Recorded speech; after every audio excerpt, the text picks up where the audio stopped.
महाराष्ट्रातल्या तमाम ओबीसी बांधवांना, भटक्या विमुक्त जाती जमातीच्या बांधवांना माझे हात जोडून कळकळीची विनंती आहे की हा महाराष्ट्र शासनाचा जो GR आहे, जो जरांगेंना मुंबई बाहेर काढण्यासाठी हतबल असणाऱ्या शासनानं जो हा GR काढलाय, या GR मधला शेवटचा जो पॅरेग्राफ आहे, तो पॅरेग्राफ एका ॲफिडेव्हिटवरती गावामधील एका जरी माणसाकडे कुंड्याचं सर्टिफिकेट असेल आणि त्या माणसानं जर हे ॲफिडेव्हिट दिलं तर त्या गावातल्या ज्या माणसांनी सर्टिफिकेट मागितलंय त्या माणसांना हे सर्टिफिकेट मिळणार आहे।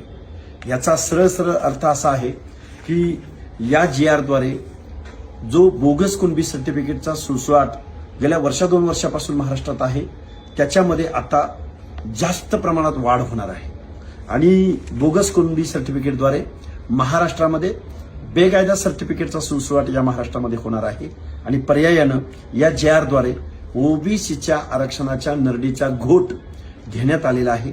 ओबीसी बांधवांना आमचे हात जोडून कळकळीची विनंती आहे की तुम्ही उद्या तहसील कार्यालयावरती, जिल्हाधिकारी कार्यालयावरती ज्याला जमेल तिथं त्या माणसांनी या GRची पहिल्यांदा होळी करायची आहे आणि तहसील कार्यालयामध्ये, जिल्हाधिकारी कार्यालयामध्ये आपलं निवेदन द्यायचं आहे। आत्ता जर तुम्ही नाही उठला, आत्ता जर तुम्ही नाही बोलला तर याचे परिणाम तुम्हाला येऊ घातलेल्या 5 वर्षामध्ये बघायला मिळतील।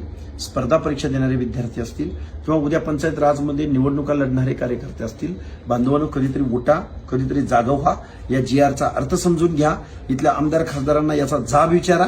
आज रोजी तुमचं आरक्षण संपलेलं आहे। शासनाला असा GR काढायचा कुठलाही अधिकार नाही। राज्य मागासवर्ग आयोगाच्या शिफारशीशिवाय अशा पद्धतीचं एक्झर्शन करण्याचा शासनाला अधिकार नाही।